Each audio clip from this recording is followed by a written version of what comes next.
welcome back to... I've had my microphone, isn't it? Welcome back to GNA TV and Chelsea Fan TV. We are here. We are back to for the match reaction of the Everton game. Everton 0, Chelsea 1. It wasn't the most greatest performance. Let's be serious. It wasn't the most eye-pleasing performance. But obviously, it was the first game. And it was a match against the team that Chelsea haven't won against since 2017 of April. So it's been a long time since Chelsea have last beaten this team as well. We are going to go through some stats. We're going to go through the player stats. We're going to go through match ratings. We're going to go through Tuchel. We're going to go through so much in this show. Again, GNA TV subscribers, you know how this show works and how it operates and what we do through this show. Chelsea Fan TV, guys, this will probably be your first show watching what we usually do on GNA TV over here as well. So what I would say, guys, is get yourself comfy, get yourselves ready. We've got lots to discuss, lots to get in. Get your super chats in as well. I'll be going through your super chats, your questions. I want to know your thoughts and feelings on the performance today. What was your thoughts and feelings on the performance today of Chelsea's? Loads to discuss, loads to get into. But before we move forward, let's cue that intro.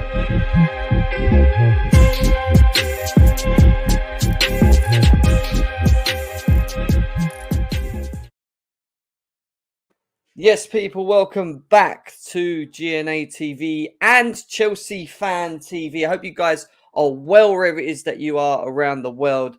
Chelsea have secured their first win of the season against a team they have not beaten since 2017 of April. Yes, it was a big victory. I'm going to give my thoughts and opinions. Obviously, we're going to talk to you guys in the chat as well, get your thoughts and opinions. We've got some stuff to go through before we do the match ratings a bit later on of the players. We've also got to give our man the match thoughts as well. So much to discuss. And to be honest, it wasn't the most pleasing of performances. It wasn't the most eye-catching performances. It wasn't the performance that maybe most Chelsea fans thought it was going to be or what we expected it to be. But ultimately, we got the 3 points. And I think the 3 points is the most important thing that we could have possibly done. Before we move forward, though, you know what we need you to do, guys? Hit the like button. Smash them likes. Just get these likes up as quickly as possible. If we can close the gap to 200 likes on each channel as well. Make sure that you're also subscribing to both channels, GNA TV and Chelsea Fan TV as well, guys. And like I said, ultimately, we're going to go through your thoughts and opinions in the chat now as well. So let's see what people were saying. Big up to Sosa in the house. He says, people blaming players. I don't want to blame players today while Tuchel's putting Pulisic at right wing back. I don't think he did. I don't know what made you think he did that. I didn't see him do that. Big up to Andre, is it? Andre. Come on, you Blues. Let's go. Big up to Dylan. This is up the Chelsea. What a result. Yeah, it was a good result. And at the end of the day, the result is the most important thing. Santiago, big up to you. Says, took the W and escaped. Goodison, I'll take that. And listen, could have said it any better, man. Just escaping with the win is so important. Chelsea database is in the house. We'll be using one of your two of your actually breakdowns on new players that have signed for Chelsea, Koulibaly and Cucurella. We're going to be going through their specific match stats as well. So lots to get into.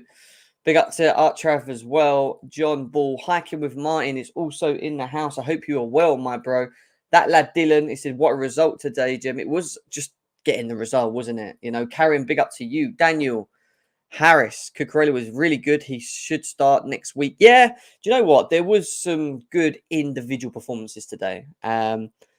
Not by many, but by minimals. And, you know, can we be highly critical of them at this point? It's hard to do. Don't get me wrong. It's easy to point fingers now and start blaming, you know, the performances. It is the first game of the season. Ultimately, some people just didn't look fit as well. I'd go far to say, when you look at someone like Ben Chilwell, who we're going to be talking about a bit later on in the show as well.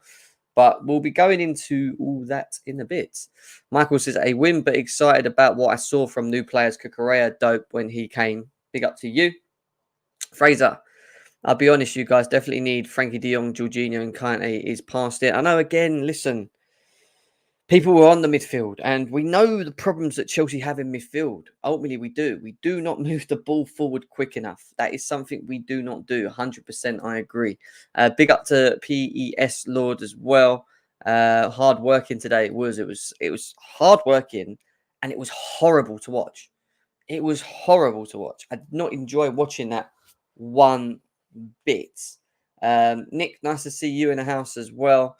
How do you watch that football? It's boring. It was boring, but at the same time, it was like 1-0 up, 70 minutes, 1-0 up, 80 minutes. I was thinking to myself, are they going to score? You just don't know, do you? You just do not know. Sam Gam says the defence was solid, but the midfield and the attack was of the pace. But it only the first game, and it will improve with signings. And Tuchel made it very clear after the game. He said that we are still looking to improve in certain areas. He also said that midfield not actually being maybe the first choice. He was more concentrated on the forward line. I think he was more worried about the forward line as well. Big up to Chidi. Nice to see you. He wasn't at right wing back. That's what I was thinking. I don't know who thought he was at right wing back, but he wasn't. Big up to Surfs as well. Nice to see you in the house. Matt. Oh, Matty. Nice to see you, man. How you doing? Gulabali Waterplat. He was... I'm going to get into him. I don't want to just jump in and start saying what I've got to say, but certain players were decent today, including this one as well. Bro, is it a wing away? It is. Didn't understand what you're saying there, bro. Big up to Tricky in the house as well. Oh, you're deluded. Same problems as last season. Sideways passing and dead attackers. Mount and Havertz useless. We need new attackers badly. I agree with you when it comes to needing more on the attack. I agree that we need something else. I didn't like seeing, I'm going to get into it in a bit, but like seeing the Havertz and Mount playing as wingers. I don't know what they were doing. I don't know why they were asked to play so wide. And it was like Sterling was playing through the middle, which is fine. But having Havertz and Mount so wide apart didn't make sense to me in this game. And you could see that they were ghosting, that they weren't really able to get involved, that they were struggling to get in the game. And ultimately, the chemistry, and I always talk about the chemistry and the balance of how we were playing wasn't there. Now, maybe they just need a bit of time, match fitness, match sharpness, playing together with Sterling as well. Maybe they need a bit more time. I don't know. But ultimately, I do think Thomas Tuchel does want something more up front than what we're actually seeing at the moment. What else we got? Chose Davis says, Art Ruben played right wing back, not Pulisic. Yeah, I know, exactly. I still trust Tuchel, as I agreed what he said post-match. I agreed with what he said post-match as well, to be honest. I really do. Matty says, unpopular opinion. I thought Reese James didn't have a good night. That isn't an unpopular opinion to me, mate. I thought Reese James had a average game. And again, we're going to talk about personnel and players in a second. These taggers are going to regress Sterling. Oh, Sterling had a good game today. And, he could have arguably had a goal or two. Kept himself on the side. He maybe would have found himself a goal. He had that chance with Cucurella, which was a good block from the Everton defender as well. He had good moments, and he does bring something. He brings something different to what we had last year. It's now just finding the right players to play with him. That's the thing. Are we going to be able to find the right mix to play with him, which is going to be interesting to see. We've got over 100 of you guys on Chelsea Fan TV, 45 likes. Smash them likes, guys. Let's get them over 100. We've got over 65 people watching on GNA TV. Let's get them likes up, guys. Come on, let's close that gap to 100 likes. We have got a lot to go through as well. We'll come back to your thoughts in the chat very, very shortly. But we're going to start with Thomas Tuchel's comments via Fabrizio Romano, who came out straight after the Thomas Tuchel conference, Thomas Tuchel match reaction review, and basically said that Marcos Alonso to Barcelona, matter of time, as revealed yesterday. It's better be him. It is, yeah. Also, Thomas Tuchel has confirmed he wants to leave. Yes, Marcus asked to leave, and we agreed to this. It would make no sense to put him on the pitch today, Tuchel added via Adam Newson. So, he's going. We were told that the green light. We were told that the green light had to come from Thomas Tuchel. Thomas Tuchel came out himself and made it very clear that he is he's given the green light, that he's not needed. And why would he be? You just bought a Cucurella in, who, again, from what we saw from little bits today, is just another level to even Alonso. And I'm not joking. Even in like 20 minutes of watching this guy, you could already tell that level was high. So Thomas Tuchel allowed him to go, let him go, not a bad thing. We're going to go into the stats now of the game as well. And we're going to look on Sky Sports' stats here. Chelsea 1-0, Jorginho penalty, courtesy of Ben Chilwell winning the penalty. But the stats, even though we dominated, weren't as telling as the game. 62% to Everton's 37%. We had 15 shots in overall shots and 6 on target. They had 8 on target. Sorry, they had 4 on target out of 8. We had 6 on target out of 15. So again, our accuracy on targets just not quite there at the moment. Off target 3 as well. Blocked 6. Passing percentage was 86.8 on here as well. Tackles 57% to their 70%. Aerial duels, which it doesn't. This is what don't make sense to me, right? We had about 12 corners, and we must have had about 8 corners or 9 corners in the first half. How is their aerial duels less than ours? I mean, does an aerial duel not count from a corner, I suppose? I mean, it's what it's saying there is Chelsea won nearly 70% of their aerial duels compared to their 31%, which is slightly unusual, if I'm not going to lie. Yellow cards 3 and 2. But ultimately, like I said, the stats don't really explain the game. And we're going to talk about the game in a bit as well. I want to go to the, what's people saying here? Corners, pathetic. They were pathetic. they were pathetic, mate, 100%. They were. What have I got coming up here? Go away. I've got things popping up in front of my screen. Get out of my screen. Guys, keep smashing the likes, please. We're going to move on from here. We're going to talk about players. Let's talk about the players. Let's talk about individual performances before we start talking about the overall game. And then we're going to give our player ratings for the match as well. I think it's only fair that we start with a player who is making his debut in the Premier League today. And we are going to talk about first Mr.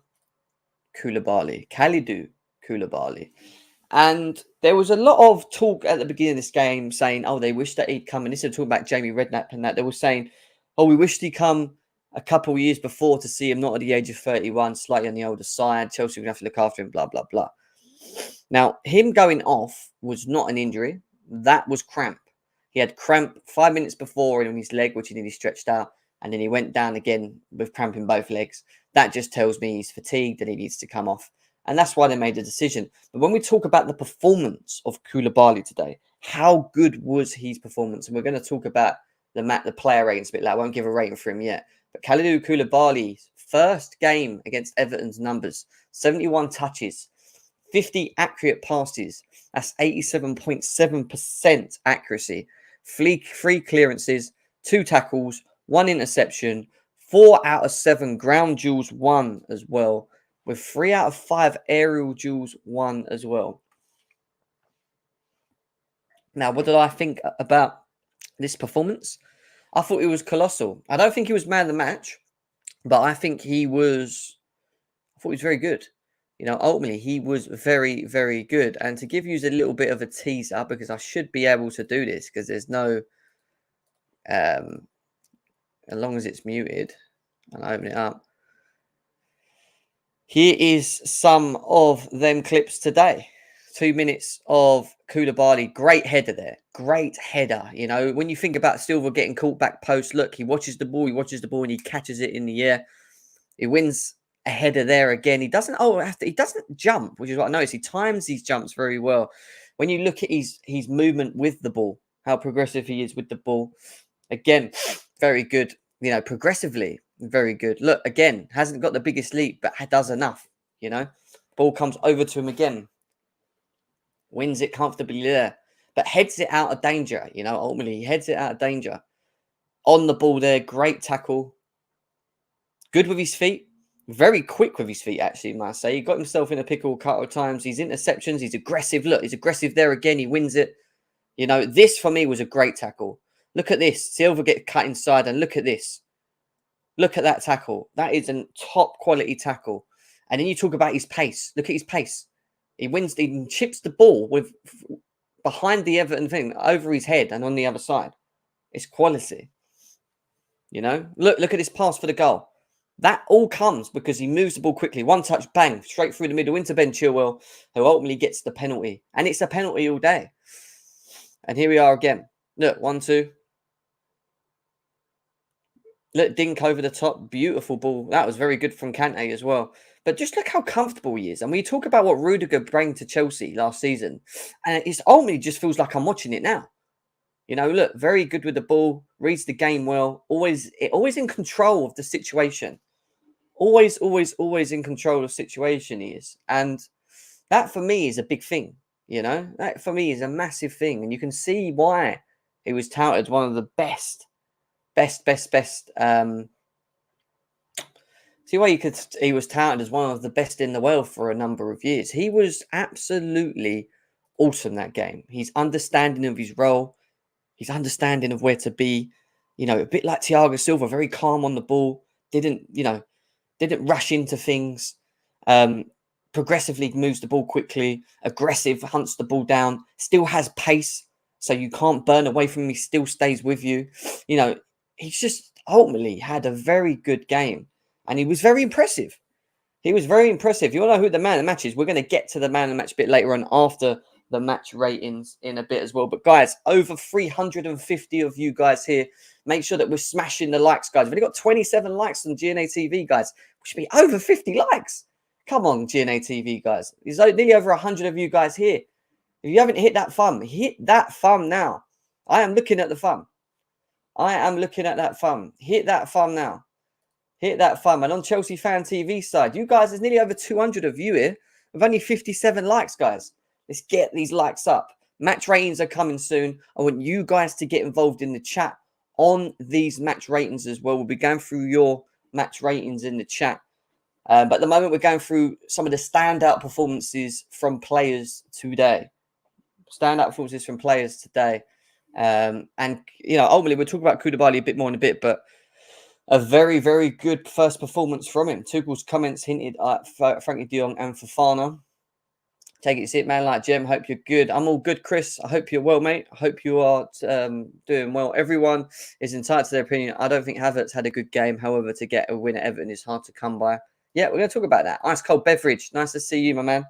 Nice to see you in the house as well. Now, let's move on to the second outstanding, second decent performer. And we are going to Mr. Cucurella. I don't know what happened to my other one. I had two. Oh, that was annoying.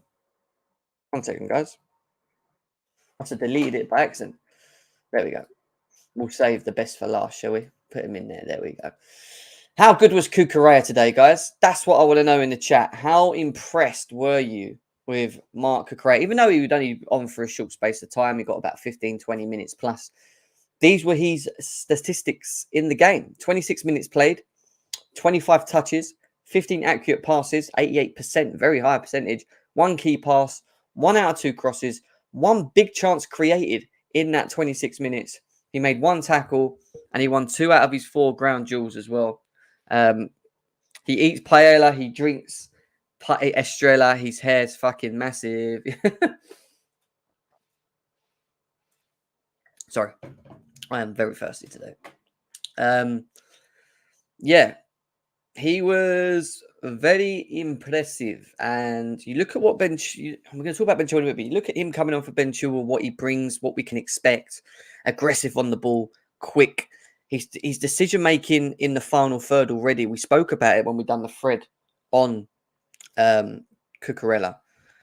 He's a better creator than Ben Chilwell. Ben Chilwell is probably better at arriving in the box and being there and taking his chances. But Cucurella is probably better for us in terms of the creativity aspect. You know, what he can offer, what he can do with the ball. So it's going to be interesting to see more of him. We've got Tottenham next. And does Thomas Tuchel start Cucurella or does he start Ben Chilwell? And do you know what? I'm going to put that in the... there's over 100 here in the GNA TV group. I'm going to put a poll in quickly.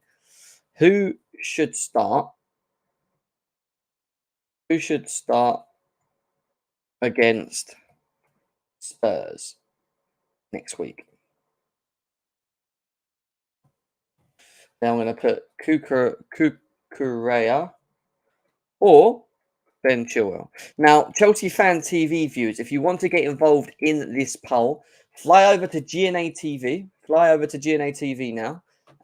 You can find the link to GNA TV. Let me find it for you here.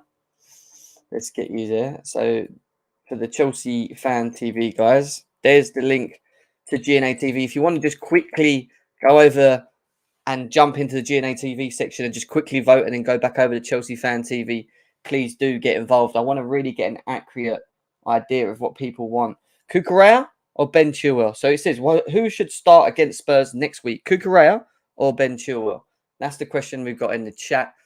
So yeah, ultimately, very good performance from him. I'm going to show you something quickly from the stadium today as well, involving Cucurella. And we've got a great song. Here we go. Let's all listen to it.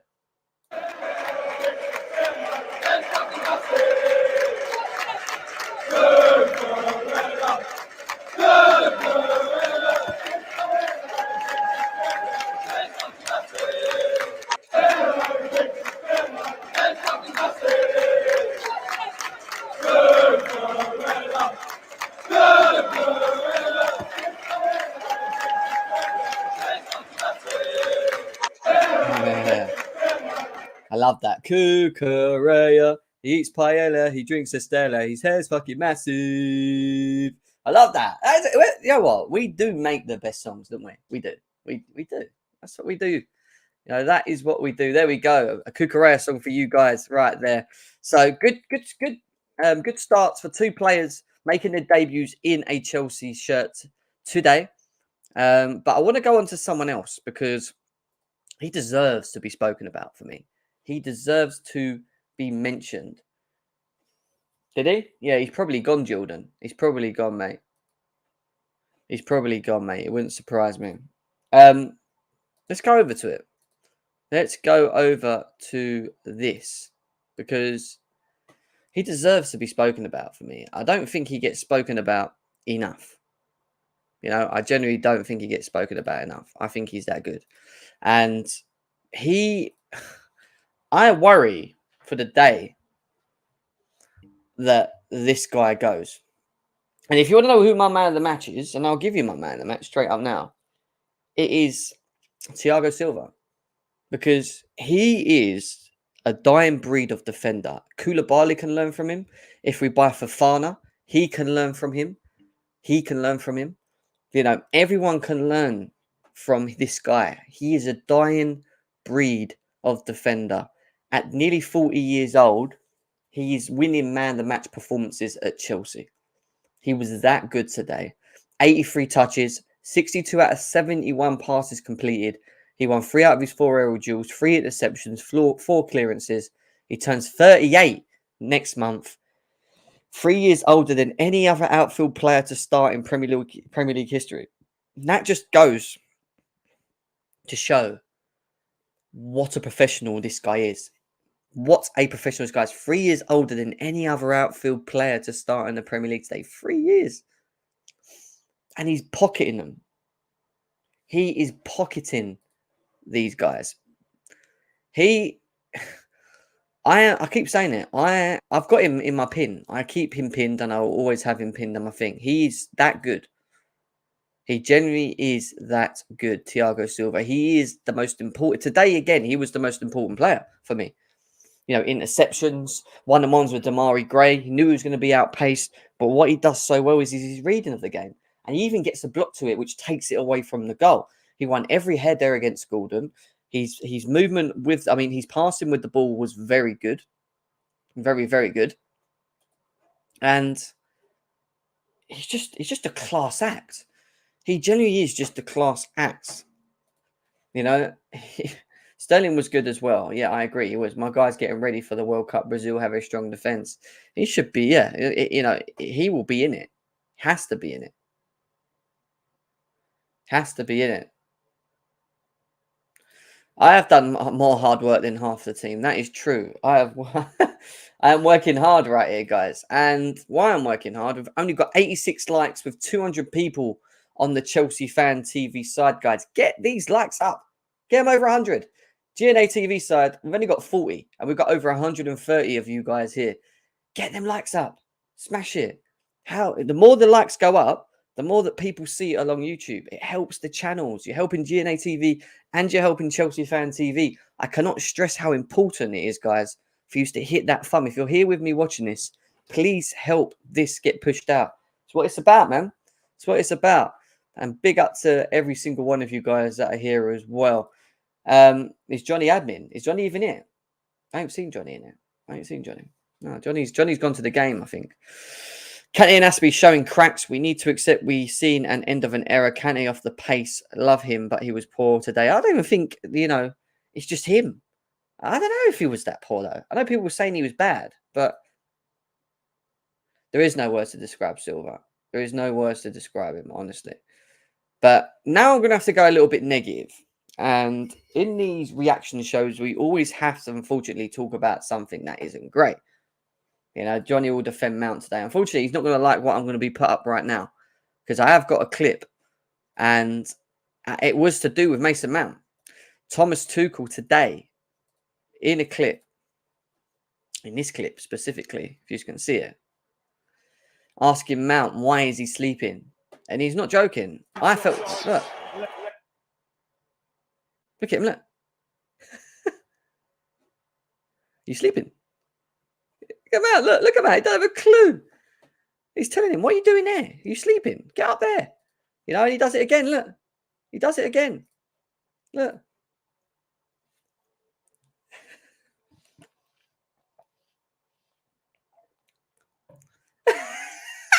I do love him, man. He cracks me up. They were ghosted and they were sleeping, and we're gonna. That's where we're going next. Because next we are doing the match ratings, for this game. So save it before we get into it. But I thought I'd just show you guys that because I just found it so funny. I genuinely found this so funny. Him telling Mason Mount he's sleeping because I thought the same thing. Not just him, but look, what are you doing? Wake up, man. Oh my God. I love it. Bench sleepy Mount. He looked like it, Havis. He looked like it, mate. He looked like he was asleep today. We need another centre-back. Aspie was so bad. Right. You guys seem to be talking about personnel and individuals. Big up to Joey in the house as well. Nice to see you in the house. Now it is that time. It is that time. It's time to do the match ratings, the player ratings. Let's get into them now. Let's get into it. Let's go into it. Over 350 of you guys here as well. Eduard Mende. So let's talk about these players, shall we? Because it needs to be spoken about. Ultimately, I usually do a full game review. I talk about the game, how it went. But I haven't done that today, really. I'm more ready to talk about the players and the performances. Overall, I'll give you a quick breakdown. Happy we got the win, because that was the most important thing. I think winning at Goodison Park when we haven't won since 2017 is so important. And we've done that. We've done that with flying colours. And that was the most important thing for me. But ultimately, the performance of certain individuals was still lackluster. And whether we can use the excuse of match fitness, sharpness, maybe. But they are on fine margins now. And I really do feel that if you're Todd Bowley or Egbali watching this game, you're going to be looking to improve this team. Now, moving on to the players. Eduard Mende. I thought he had a solid game. And Matt, unfortunately, mate, he put you in the mud again, if you're watching. He put you in the mud again. You're calling him out. You're calling the guy out. Yeah, nice. Someone just tagged me in saying from Koulibaly saying, "Welcome to the Premier League, winning a clean sheet." Big up to Koulibaly. He made a good save from a header. You know, he ultimately was comfortable with the ball, which we didn't have much to do. But let's be serious. I don't think Everton, even though Everton had good chances, I don't feel they threatened us a lot. I would probably go with probably let's have a look. I'll probably go with a 6.5. Probably a 6.5 like Javi's. That's what I'm looking at. 6.5 for Mendy. This is what you guys are saying in chat. Sevens. What else have we got? He did save us 3 times. He did so. He did. He saved us 2 world-class saves, 100%. But he needed that, right? He needed that. Is that you, Matty, that's tagging me in that stuff? You got a new thing. All right, cool. I couldn't find you earlier, so fair enough. It was awesome saves. It was very good saves. And they were ultimately the difference. You know, him making them saves could have been the difference to us winning and drawing or even losing these games today. Let's be serious, because we was not good. We didn't create a lot ourselves. We didn't have any real clear-cut chances. We had moments still, and we dominated the ball, a bit like what we did last year. But again, we just didn't do enough with it. We wasn't doing enough with it, you know? 7.5, 7, 7, 8. Okay, 7. I'll probably go with a 7. 7, 6.5, 7, 6.5. I've still got the poll open, guys. If you've not done the poll or voted on the poll, go make sure you vote on the poll that I've put up on the GNA TV site as well. I want you guys on the channel as well, so make sure you get involved in that. We're going to move on from Eduard Mende, who I thought had a good game, and now it's about consistency with him. Why did I just close that? I don't know why I just closed that. Sorry, guys. It's getting tired, man. I'm tired today. But I had to do it today because I didn't have a chance. And why I'm streaming today is why I usually stream tomorrow for these match reactions. But today, I'm not going to be around tomorrow. So today, I had to do it this evening. Monday, we've got Ben Jacobs. Lunchtime, 1 o'clock. Frankie de Jong news. Fofana news. All of that to come with Ben Jacobs on Monday at 1 o'clock, guys, as well. So make sure that you are available for that. Right, let's move on to Koulibaly. Koulibaly, guys, what are your ratings on him? I already broke down, we done a stats breakdown of him. We went through a video of him. You saw how good he was yourselves. I thought he had a very good debut game. I was very impressed with what he did, how he represented himself, how he dominated. And he done it different to Thiago Silva. You know, read the game well, aggressive with the ball. You know, never really got phased, I would say. Always in the right position. Just a good defender, isn't he? He just really is a good defender. He is a good defender. People were saying in the chat before I give mine. 8s, 8.5s, 8.5s, 8s, 8s, 8s, 7s, 8s, 8s. 8s. Everyone's solid with 8s, 8s, 8.5s. I think I am going to go with... Let's think about it. I think I'm going to go with a 8.5. And why I go with an 8.5 is because his debut game was in a stadium where we haven't won since 2017. There was I feel there's kind of like a mental block from us. Like there's this mental thing when it comes to going to Goodison Park. We just can't seem to get the win. And today, to play in that, all right, they didn't have Calvert Lewin and they were missing some key players, but they had quick players. They had Demari Gray, they had Gordon, you know, they had Iwobi. They had players that they could have used on the break. And that's what I thought Everton would do today. I thought they would try and be hit us on the break, be progressive, hit us on the break and try and attack the space as quickly as they possibly could. And I just felt that he was just really good. And he's fighting cramp. I thought he was very, very, very good, guys. Very good debut. Made a few clumsy changes, but we won most of the changes. I thought he was just good, Dylan. Really did.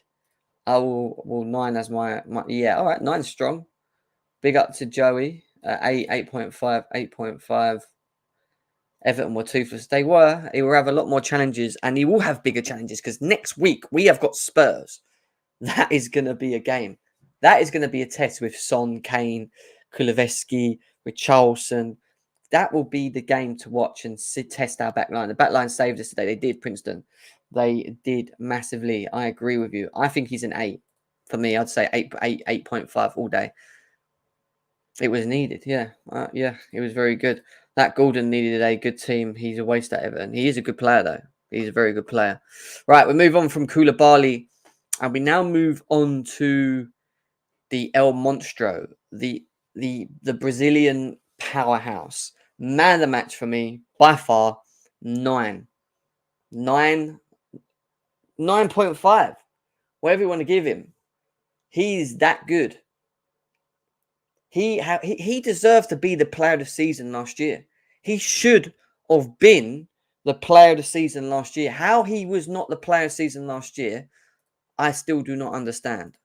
I'm sorry, because he's so consistent in his performances, still at the age of 38, or nearly 38. He's 2 years from hitting 40, and the guy is still playing at the top of his level. All right, he's not the quickest or whatever, and you saw it today.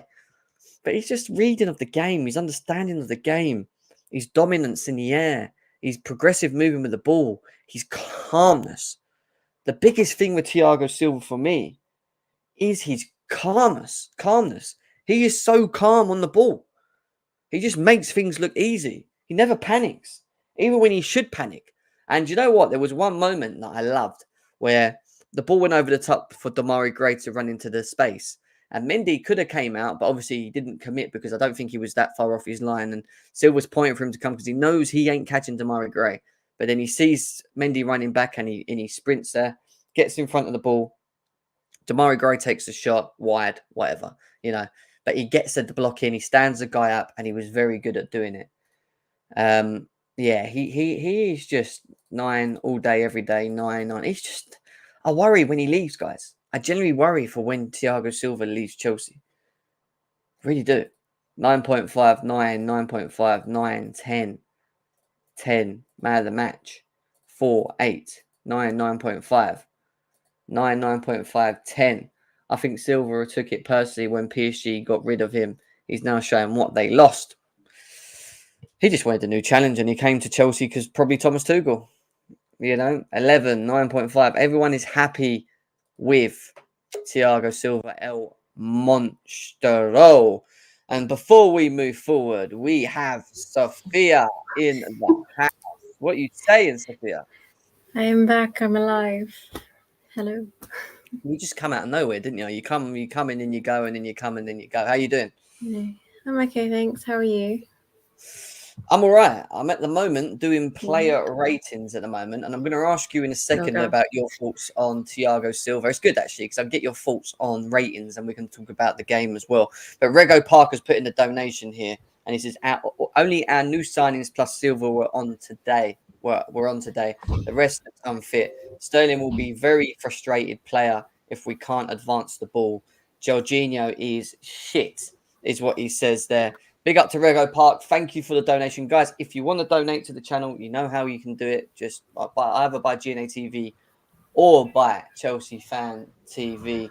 You can put in a super chat to us as well. We're getting to them in a minute. Some people saying hi, Sophia. Yep, Sophia is here. Hi, Sophia. Hi, Sophia. Hi, Sophia. Sophia, what was your thoughts on Thiago Silva's performance today? I thought it was very good. I'd say it was just him and Sterling that were the only ones that actually did a lot today. Havertz, yeah, he did quite a few things, but I don't know. It was just a really poor game for me. I get that it's our first sort of game back, but I thought, we'd have something to show, but then I guess our preseason wasn't that great either. So I thought we'd be better, against Everton. But then look what happened when we last played Everton. They completely annihilated us. So I think you're right. I think the most important thing out of all of this is that we haven't beat Everton since 2017. And to get that win, it doesn't matter how we win. Today, it was just a horrible game. I just wanted us to win the game. And the fact that we just won it the way we did, even if it was a penalty. We won it in such a messy way. Yeah, exactly. She's not my sister, no.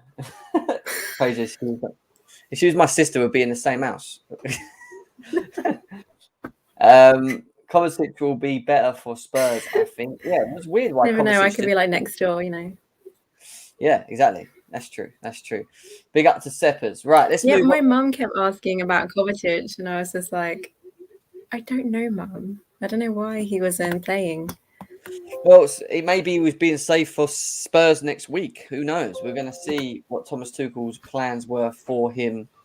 Or maybe he just carries a bit of an injury. That's the other thing as well. But we're going to move on to Azpilicueta because obviously he got given a 2-year extension by Chelsea. He started today. Ultimately, I keep saying why we've kept him. I feel is more of it should be more of a rotational thing. I know he started today. I just felt that he's just not the same player, and it might be just a bit of the age element of it. Couple rusty passes.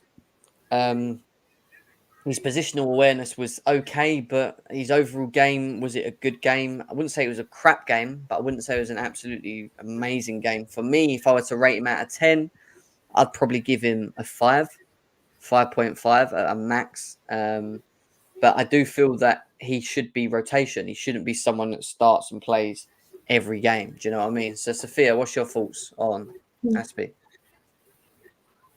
I think, it wasn't a great performance from him, but he wasn't awful. So, he was sort of just there. So, I'd probably say the same, about 5 for him. Yeah. Fair enough. For some people saying 7s and 7.5s as well. There's a tweet came out from Pies, and it's via Fabrizio Romano, that says that Callum Hudson-Odoi could leave on loan for game time. Southampton are pushing, and I'm just going to copy and paste that, which is quite interesting because he did travel with the team. But he did not start. Quick thoughts on Callum Hudson-Odoi, Sophia, potentially going on loan. How do you feel about that one? I feel bad for him because I feel like he has a lot to prove and he's just not getting chances at all to prove it. But he seems to do really well on loan. But I don't know. I feel like we should give him a chance because obviously if Werner is going to Leipzig on loan, then you still love that guy, didn't you? I don't know why you love him so much. But... So I feel like that would be a good chance to prove himself, but I don't know.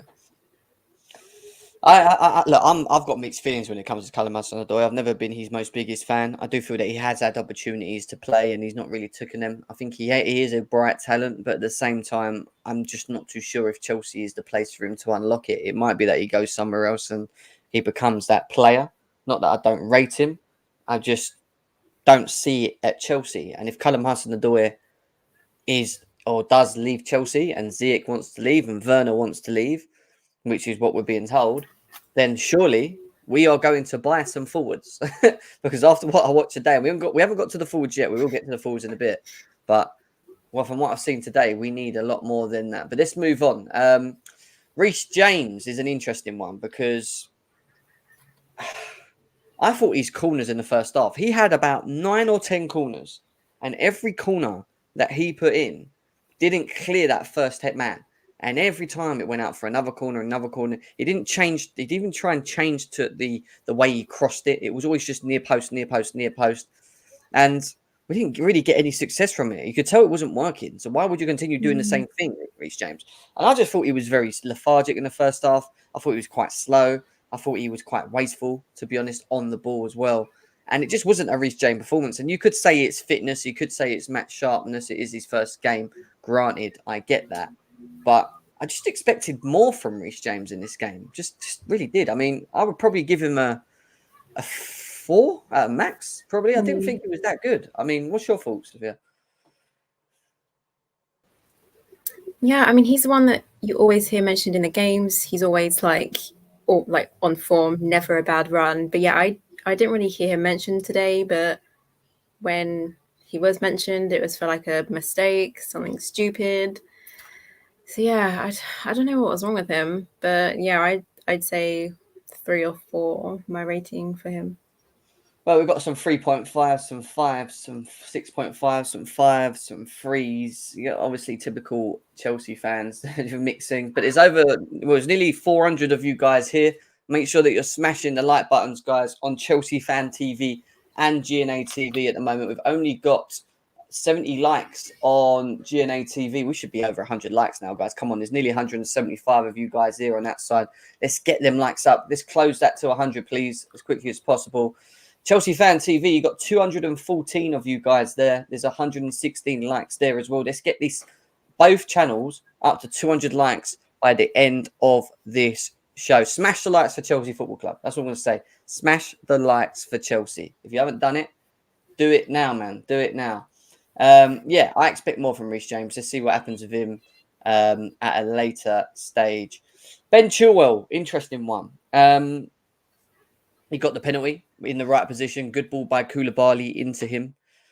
I just felt that, again, he looked a little bit reserved. Like he was worried about something. Like he didn't want to hurt his knee or something. I don't know. Like he just looks off it a little bit, you know. And but maybe it's the fact that he hasn't played in such a long time. Again, he's very rusty. I understand that. But Tuchel took a risk today by starting him. Tuchel took a massive risk by starting him today. You know, he could have started Cucurella. Cucurella had only played a bit of training with the guys. So, you know, but he was fit. You could have played it. But he chose Ben Chilwell. Ultimately, he got us the we got to thank him for it. You know, he was in the right position. He got it done. But it's just not the same Ben Chilwell off the ball. You know, shutting down when quick, when he turns with the ball, when he's got the ball at his feet, he looks very slow as well himself. I don't know whether he just needs a bit of time to grow into it. But for me, again, I'd probably say it was a 4, you know, at a large. But for you, Sophia? Yeah, I'd say 4.5. Yeah, I don't know. He wasn't, like he said, he used to get everything. But yeah, I sort of sensed that with him.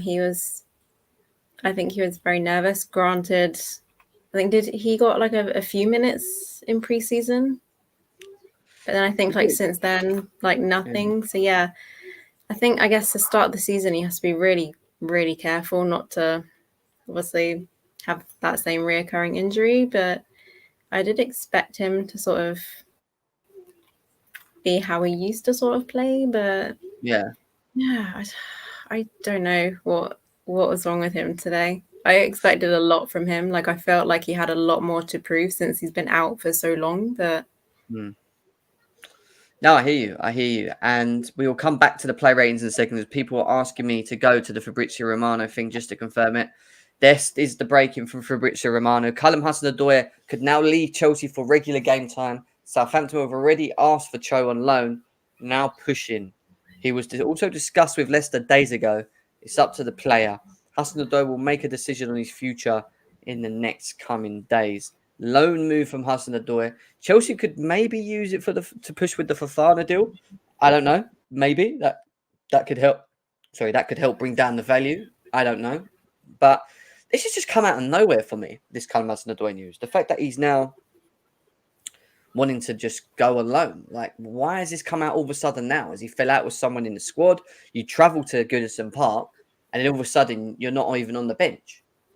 It's a bit of a weird one, isn't it? Like I think something's happened. Did he have a bust up pre-training or pre-game? I don't know. Well, you know, he's on 150 or K a week, as we already know, at Chelsea. He's not really playing. At the same time, we've still got people like Ziyech here and Werner here and him and whatever. Like, I don't know. We're going to get to the forward line a bit, but I don't know. I'm just a little bit not impressed with it, if that makes sense. I mean, with any of them at the moment. So let's move on back to where we were, which is the player ratings. Obviously, we spoke about Ben Chilwell. I think we need to give him a bit more time. I think Cucurella will be playing more games with him, I think, at the beginning from what we saw today. Maybe not. Maybe Tuchel wants to get him fit and flying. But we're going to move into the midfield and we're going to talk about Jorginho, because it was mixed bag feelings today. Obviously, he scored the winning penalty, took it very well.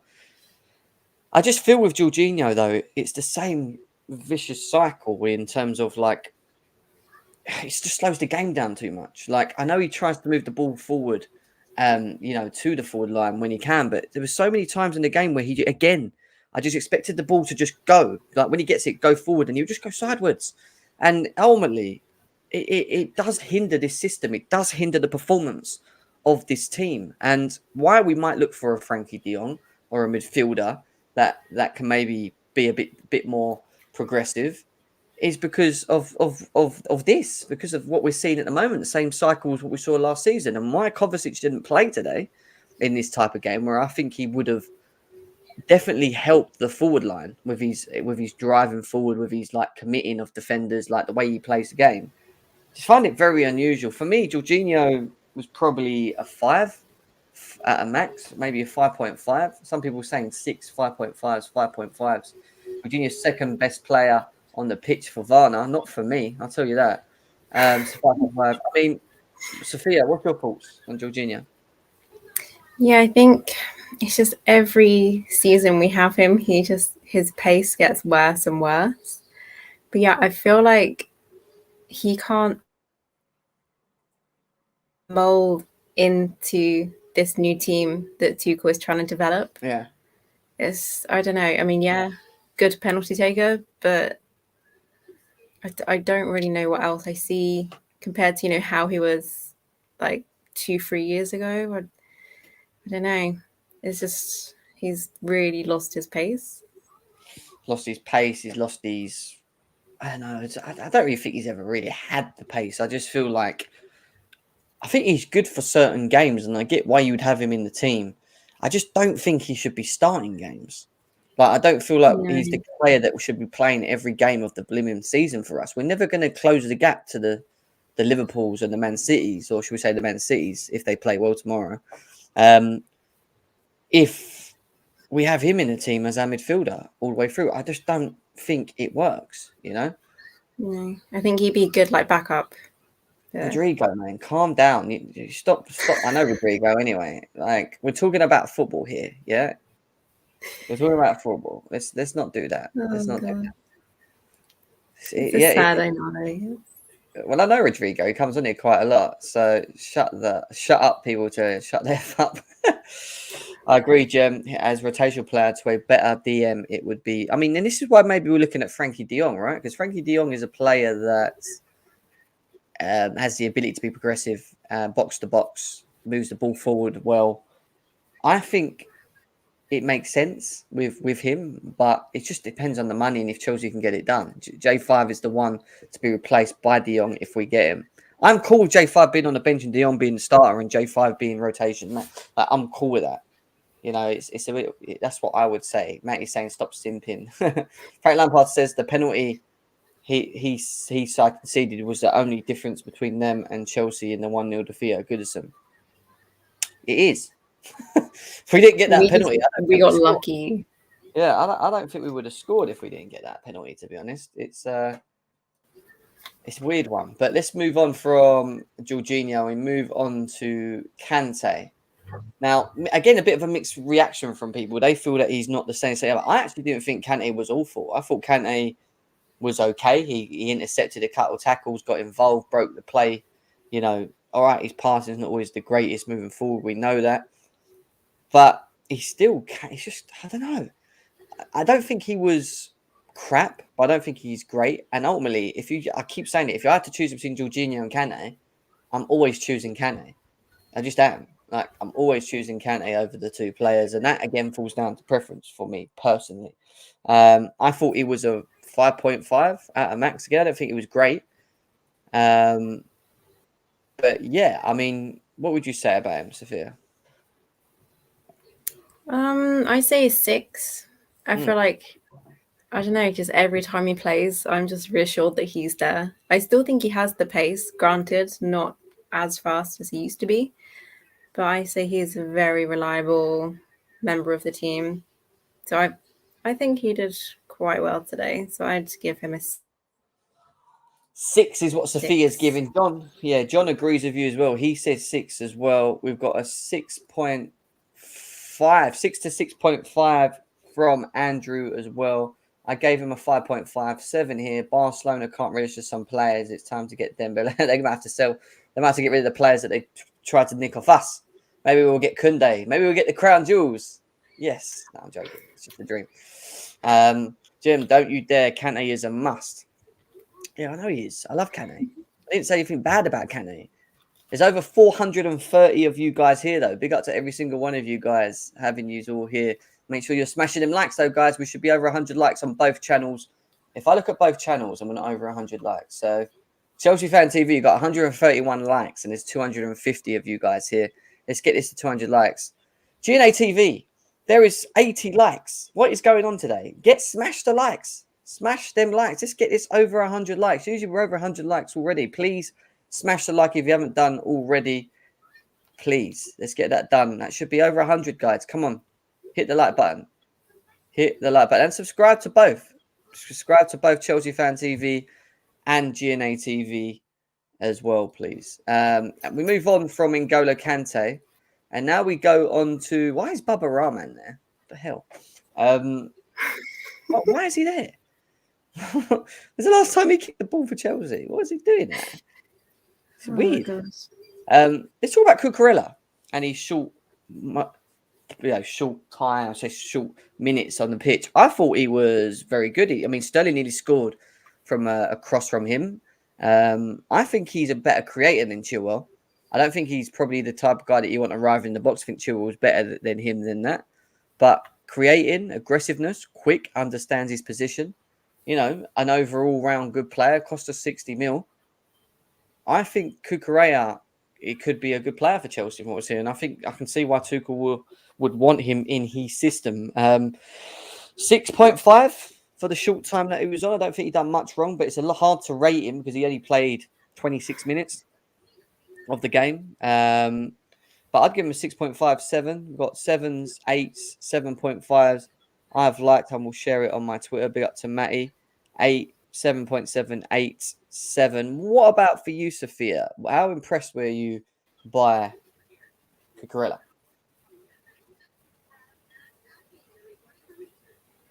I think what I saw from him was really promising, I have to admit. He is very good on the ball, controlling it, his pace. I didn't personally see him like a foot wrong, foot out of place. So I'd probably give him an 8 because I like what I've seen so far. Yeah, I would probably... Well, that's quite a strong number you've given him, an 8, isn't it? I've given him a 6.57. 8, fair enough. That's your choice, if that's what you think. 6.5 to a 7. 7. Big up to you, bro. I was Oni. I'll call you Oni. Big up to you, my man. Up the Chelsea. 6.5. When are we cooking dry? We're getting to the forwards next. Relax. Forwards are coming. We haven't got to the forwards yet, but we're coming to them next. Joe Wicks is Cucurella. What have we got here? Joe Wicks equals Cucurella. Dry Kai. I like that. All right. Anyway, we're going to get into that. We are going to get into that. Bro. Gem, bro. 6.5. He was so much better. All right. 7. 7. I'm not arguing with you guys. I'm not arguing with you guys. Big up to David in the house as well. David is in the building. He says he looks great in his cameo. Yeah, I think he actually looked better than Ben Chilwell, David. In my honest opinion. I actually think he did. But David, if you want the link, just let me know and I'll send you the link, mate, as well. I will send you the link if you want it. Let me see if I can just quickly send it to him because he'll probably say, "Can I have the link?" David, there you go, mate. There you go, mate. Got the link now, David. You got the link if you want to come in. Cooking Kai and Mount. Yeah, we're getting to that next. We're getting to that next. Let's move on to what everyone's been waiting to talk about, Sophia, which is the forward line. I want to... Sorry, no, actually, let's talk about Ruben real quickly. Ruben, how do you think he played today? I probably think it was that was a surprise. When I saw him coming on, I was like, oh my gosh. Yeah, I don't really know. He was really average. I don't know. Again, I don't think he had enough time on the pitch. I think 6 is probably fair. 4-3. No, I didn't really see that much of him, to be fair. Well, he won that free kick with him and Sterling going up the pitch. If you remember, Sterling dribbled and then played him through, and then he got a free kick outside the box, which Reese James skied. That was a good moment. I mean, oh gosh, my cat is like outside my window, like crying to get in. Oh no, let the cat in. Is it Timo? Tivo. I don't know. Hang on. Let me have a look. Go and have a look. Go and have a look. Marty says, depending on injuries or cramps, I'd like to see Chile left centre back and Cucurella left wing back. I think that could be an option, Marty. I think that actually could be ultimately an option because Ben Chilwell does not look up to it, does he? You know. So it's Diego. Diego, big up, mate. What was your thoughts on Chelsea today? Awful, weren't they? Fator says hi, Sophia, as well. But let's move from these. Let's just get into it because I know everyone's waiting for us to get into this. Who should we start with, Sophia? Mason Mount or Kai Havertz? I'm not here for a Kai cooking. He didn't do anything wrong. All right, we're gonna go to Mason Mount first, then we'll go to Kai after. Right. Okay. Mason Mount. You see Thomas Tuchel today on camera saying that he was a ghost. He was going, "Where are you?" He's going, "This, you ghost." He was like, "What are you doing?" Like, "You asleep?" You went, "You asleep." He's going to him like that. I don't really get See, this is the thing. I don't really get why he was told to hold the wing so much.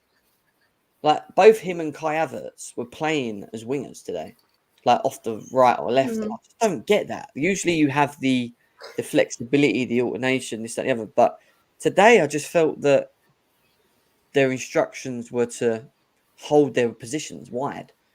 And sometimes you might see him sort of go in behind Sterling when he picked the ball up and try and drag the fullbacks in. But when you're ultimately coming up against the five at the back, that's always going to be hard to do. You're always going to struggle to break teams down that have a five at the back where you've got two players running in behind. It's very easy to mark. And I don't know. It's not making excuses for him because they were poor. He was crap today. I was not impressed with Mason Mount. I really wasn't. I think he could have done more. You know, he could have got involved in the game. If it ain't working for you, make it happen. You know, go to the ball. Try and make things happen. But it was mainly off the right, and I don't like him in that forward position. I really don't. I'm not a big fan of it, even though he's got or has been one of our best players in the last 2 seasons with his assists and his goal scores and whatever. For me, his natural best position is playing behind the forward line, like in a 10 and in an 8 role. That's where he should be. When you ask him to be a forward and take players on and whatever, he don't do that. He runs into pockets of spaces, he picks the ball up, and then he just passes it because he's not going to take a player on. He's not that type of player. Like, I don't feel that how we played him worked really in many ways. And for me, he was poor. You know, he didn't have a good game today. I think he was a free at a push, a free. I was not impressed with him today. We won the game, making him that low. You are acting like we lost the game. We won the game, Dylan. But what we're doing right now is talking about the performance of the players in this game. And if we have to be honest, it wasn't a good performance. I know Johnny won't like to hear that if he's really listening, but it was. I don't know. I was not impressed with it. Like, I got slightly frustrated. All I can say is I'm just glad that Frank didn't beat us. Yeah, I agree. Listen, when it comes to winning, I am so glad we won. This is it. People need to understand this. I am happy that we walked away. I don't care how we won, we win, we move. But if we're talking about the performance today of the game, of players, it wasn't good. I mean, Sophia, what was your thoughts? What a Mason Mount. Yeah. A 1. He was awful. I don't think I heard his name mentioned once. It's just like, come on, you're supposed to be like, you know, Chelsea's best player, the face, you know, that everyone goes to Chelsea for. Where the fuck were you today? The only thing I can think of, I think someone mentioned in the comments about Lampard knows like how to shut him down or something. I don't think it was that. Which, yeah, I guess, but I don't know. He's a 1. Can Sophia this team like just not cut their hair? Because I feel like ever since they've all cut their hair, they've just been really shit. Dylan's saying he was not brilliant. It was far from it. But to say a 3 is so strict for him when the team kept a clean sheet, he had a few shots on target that will save him. Did he? Did he? I remember having 1 blocked. Oh, and he had 1. All right, fair enough, from a corner in the first half where he picks it up and he shot it at Pickford, which, by the way, if Pickford didn't save it, it would have just hit the side netting anyway.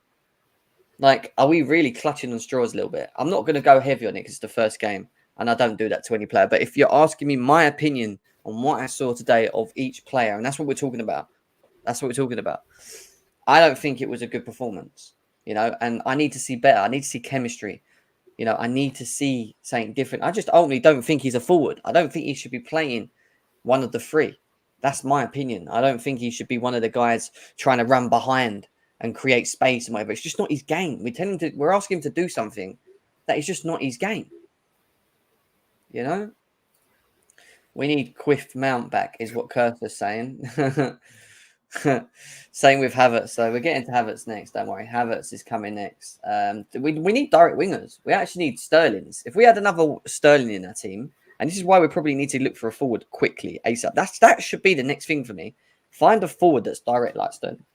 That can create problems. I mean, I'm just saying he was not awful. If anything, Kai did nothing. Yeah, but we should not always use this thing of like, because, he's not awful, Kai was more awfuler. Like, we're going to get to Kai next. Like, it doesn't mean because one was awful that the other one was worse. They were just, like, there was not good performances today. Let's be serious. And it might be that it was just the beginning of the game.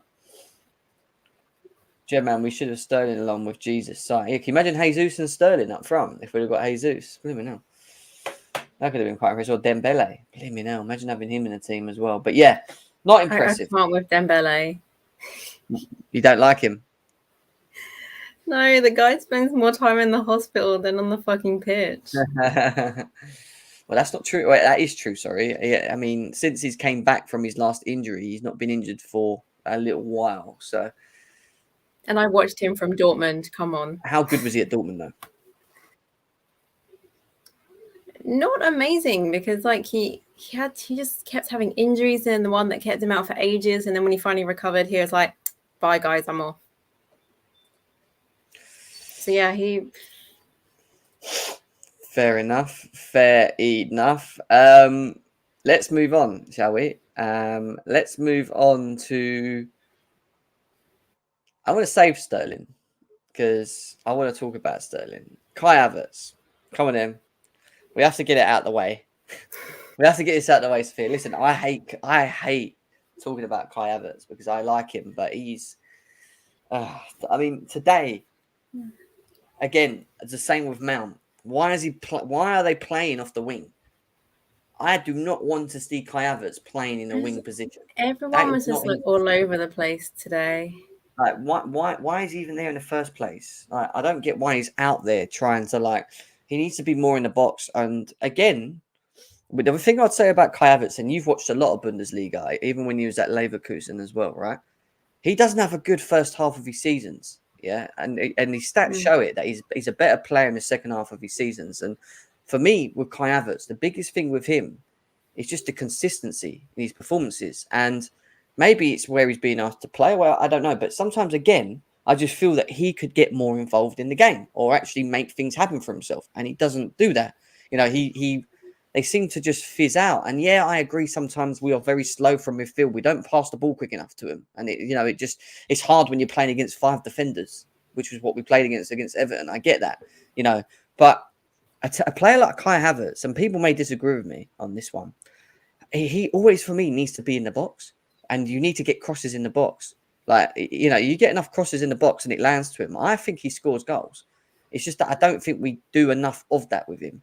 And the issue with it is that I think we try and play him as this player that holds the ball up and links play and, like a number 9.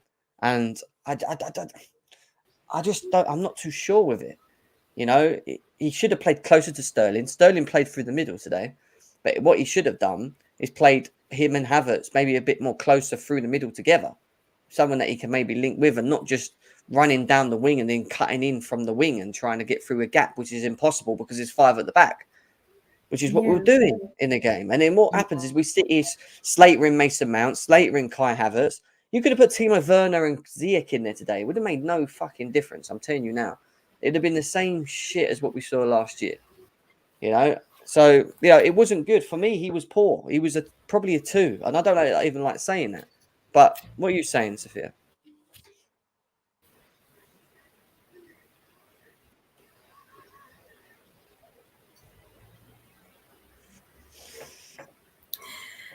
What are you saying? I don't know. I mean, like you said, he wasn't in the right position today.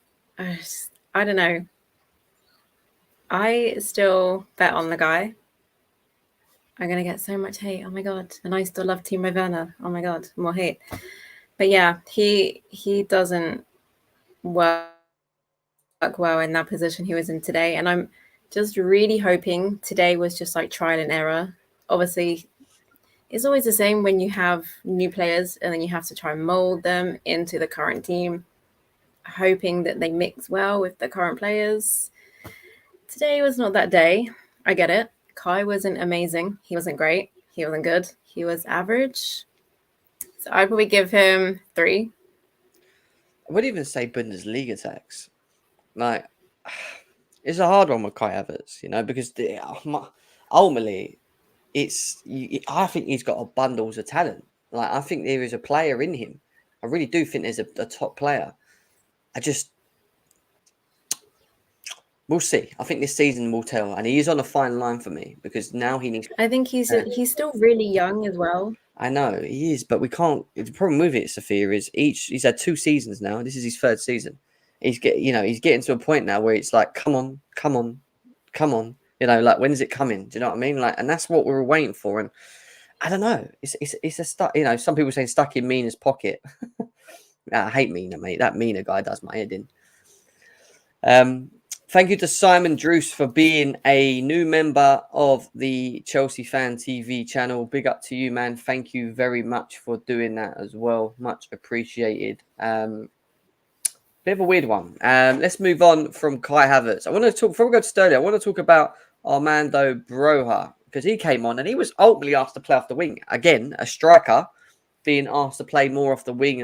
And then I think later on in the game, he kind of moved into the middle. But I felt when he came on the pitch and Pulisic, who we're going to talk about in a bit, I thought we got a little bit more from them too than we did Havertz and Mount. They just looked a bit more like there was more that was happening. It might be that they were just busting the gut more or making runs more or trying to make things happen for himself more. But I'm interested to see how Broja does this season. I thought he was a 5.5, 6, maybe a 6. I'll give him a 6.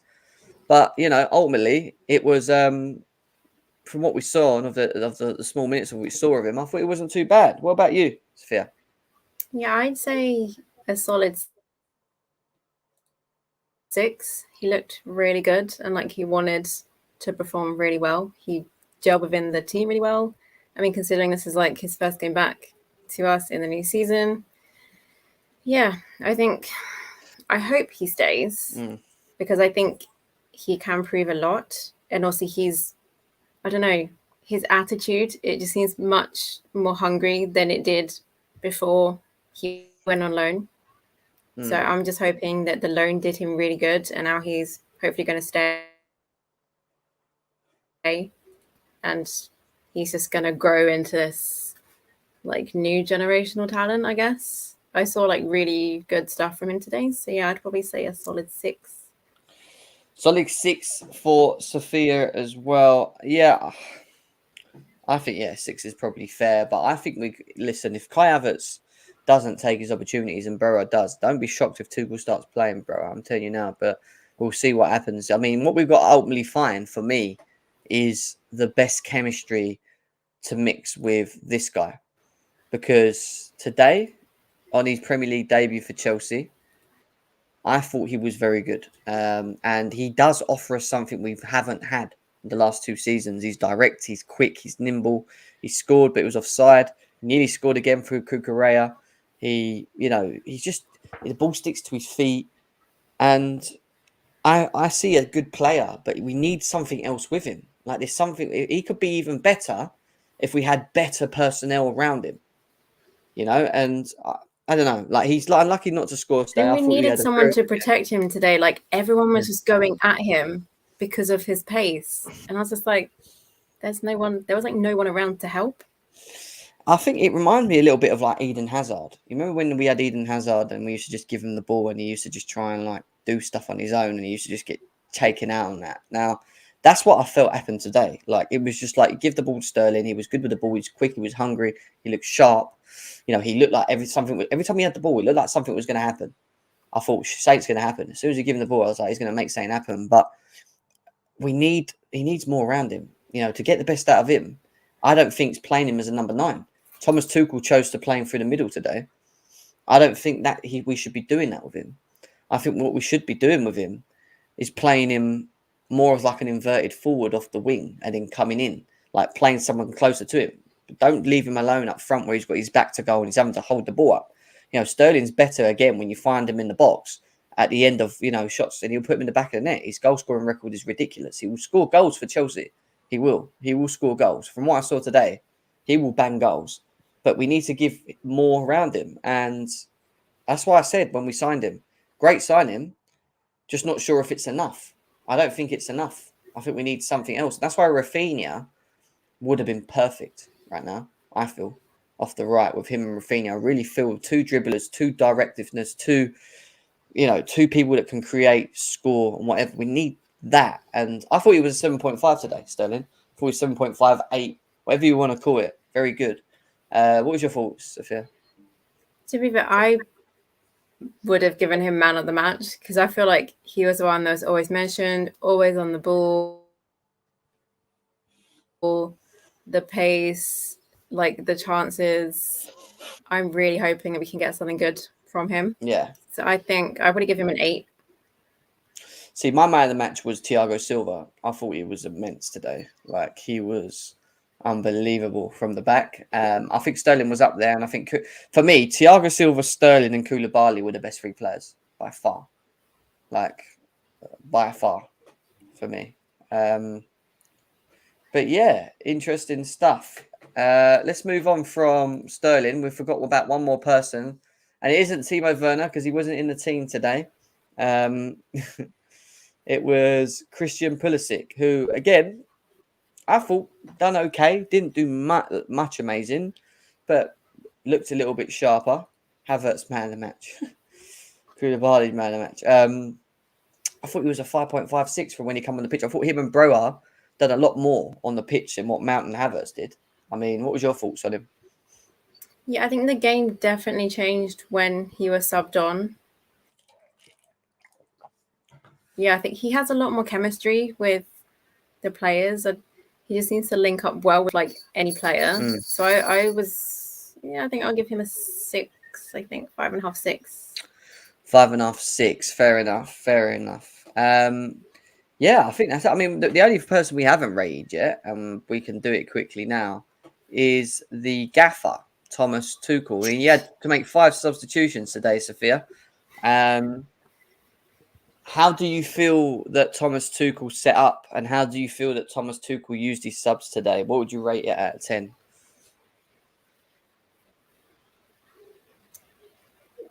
See, I don't know. Like you said, like I think he should have started Cucurella instead. So that sub was a bit. I don't know. I could tell sort of near our last couple of subs, he was sort of panicking. So I don't know. His whole game plan and tactics were just off today. I don't know if he was trying something new or what, but that wasn't like the normal confident like Tuchel that we saw last season. He was more proactive, on the sides and shouting, screaming. He was really frustrated, but then again, it was his choice for today. I don't know if he woke up and thought, oh, I'm just going to mix things up today, first game of the season, why not try it? But I don't know. I thought he. I looked at the lineup. I looked at the lineup and I thought, yeah, it was subs. I think a 5. a 5. For Yeah. the subs. Go down the middle, yeah. All right, fair enough. I thought it was a decent team that he lined up with. I thought Havertz, Mount, and Sterling were always going to start. It was just how well they're going to play. When I saw the Everton team, I thought to myself, it's going to be a long day.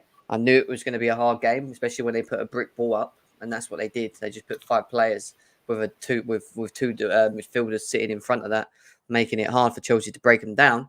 So for me, again, it was a tough day. I do feel that he can make substitutions a bit earlier. The Ben Chilwell was a risky one, paid off because he got the penalty. I think I just felt that he could have utilised Mount and Havertz a different. I feel he could have just switched the system in the game and just maybe done something. They just weren't getting in the game enough for me. And I know the midfield and Jorginho and Kante wasn't great, and that doesn't help. Reese James was not good today. Ben Chilwell, not really.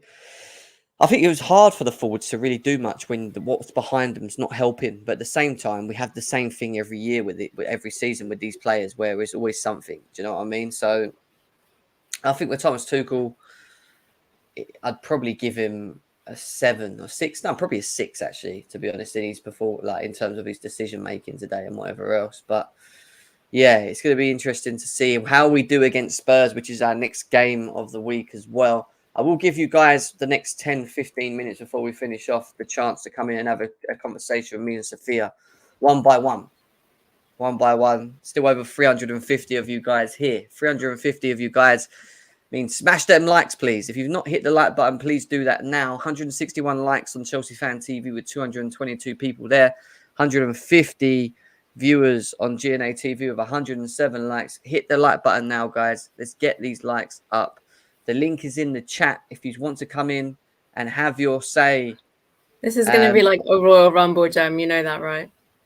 On the game. Well, I'm not going to have everyone in at once because if I do that, then everyone's going to be shouting at everyone. So we'll bring people in one by one, give them a couple of minutes to just give us their overall thoughts on the game. The link's there, guys. Click away if you're interested. In the meantime, if you've got any questions in the chat, get your questions in and we'll try and answer them as well. What is this? I said, hey, Rock, what the matter with you, Rock? The Rock says, Chelsea Football Club, the heavyweight champions of the world, Liam Deegan. Big up to you, man, giving us the Rock comments. Spurs are annoying, but we can beat those dogs, is what Grizzly's saying. Enzo says, Sophia, 10 for her beauty. There you go, you got a 10. Oh, thanks. Not bad for someone that apparently doesn't watch football. Is that... I see these comments. What, they're saying you don't watch football, do they? Yeah, some idiot in the comments, but you know. Oh, I didn't even see him, to be honest. Fair enough. Naku says, for Thomas Tuchel's lineup well, I know, more or less as more expected. Brower and Kai both out wide more often than not. That was weird. I said the same thing. 6.5 for me will be harsher further in the season, especially if the attack doesn't improve. What we've got there. Not confident for Spurs game. Yeah, what's your thoughts on the Spurs game, Sophia? Are you confident? Are you a little bit scared of what you saw today from Spurs? Like, how do you feel about it? I want to say I am confident, but after our game today, how we played versus how Tottenham played, I'm a little bit worried, but I don't know. I feel like some games against Tottenham, we can go in there and just absolutely beat the shit out of them. But then other games, it's just really average. Well, we beat them 4 times in a row last year. Kante is not going to want that again, is he? So they're probably going to come with a bit of revenge this year. It's going to be interesting. It's going to be an interesting game, to be honest. Sophia's beauty is deceiving. If you watch and know football, that's all that matters. What? If you watch and know football, that... Oh, right. Okay, fair enough, mate. Big up to you. Callie is the first caller in. What are you saying, Callie? A lot of you in this chat are simps. Jesus Christ. How you doing, Jem? I don't know the young lady's name. Pleasure. Gosh. That game. Why have we not brought up Thomas Tuchel? And I'm usually the one that hates when people bring up Thomas Tuchel. Why did we not bring up TT and his decision making? I'm being honest. I'm being oh so honest. If that game ended 1-1, or God forbid 2-1, we would be having a whole different conversation, and TT would be the forefront of that conversation. But because we got away with the win, you know the deal. Ugly W, 3 points is all that matters. First game of the season. I know we're going to be quiet, and I'm not trying to be overly critical, but there's something off. There's something really off when it comes to TT, and I don't want to say his style of play and attack. I want to say the personnel he chooses to put in certain positions.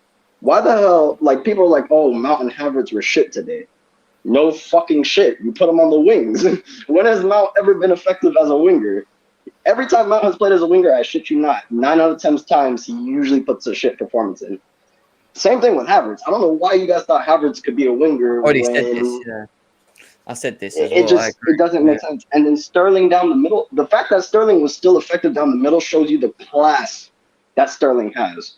But let's be realistic. Had we played him, as you said, inverted forward, he probably would have produced more today, in my honest opinion. So, per usual, TT, when it comes to the defense, spot on. Wait, go ahead. No, go on. I just had to mute that guy. I had to mute Dre because he was. Yeah, go on. Yeah, I feel. But I was saying, like, when it comes to TT, and people are like, oh, like Tuchel and this and that, I'm not jumping that far ahead because, like I said, I've seen him in PSG, I've seen him in Dortmund, and he played beautiful football. Not no defensive shit that we see now. I think he doesn't have faith in certain people in certain positions, and hence he feels like he has no choice but to make a defensive team. Now, granted, I can't knock him for it. Our defense looks stellar. We've replaced 2 main center backs, and we still look strong in the back. So, you know, that makes me happy. But the 2 things I notice, the one thing we can't put on him, the midfield keeps getting split open. I don't put that on TT. And then the second thing is the personnel he's choosing to put in attack. That I do put on him. Because it's like at the end of the day. Okay, go ahead. Yeah, no, I'm just saying. Yeah. No, I agree. I agree with what you're saying. And what I said today was that when people were coming at Mount and Havertz, and granted, it wasn't great performances today. That's why I gave them really low ratings, 100%. But I was very confused with why, you know, like in between games, you usually just switched. We kind of like switched the system, didn't we? We changed it. Like if it ain't working, we'll just switch them. Like Havertz will play closer to Stones. Like today, He didn't do that. It was like the clear instructions were told that they had to hold the width, but we were playing against a brick wall. It was 5. You're playing against people who are going to win aerially every time. No, it's not just that, Kelly.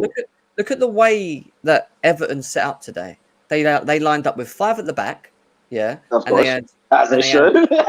Yeah, as they do, and they had 2 midfielders sitting in front of them, which is where Sterling had to come deep and pick the ball up. And then what we were asking Mount and Havertz to do in that game was be like inverted runners to try and run into the pockets of space, where there wasn't any space because it was fucking 5 midfielders. Don't forget the long balls from the back because Koulibaly has it in his pocket, but that's not going to fucking work against Everton. With a back fucking 5, with Yerry Mina and fucking Tarkowski. Like, I don't get...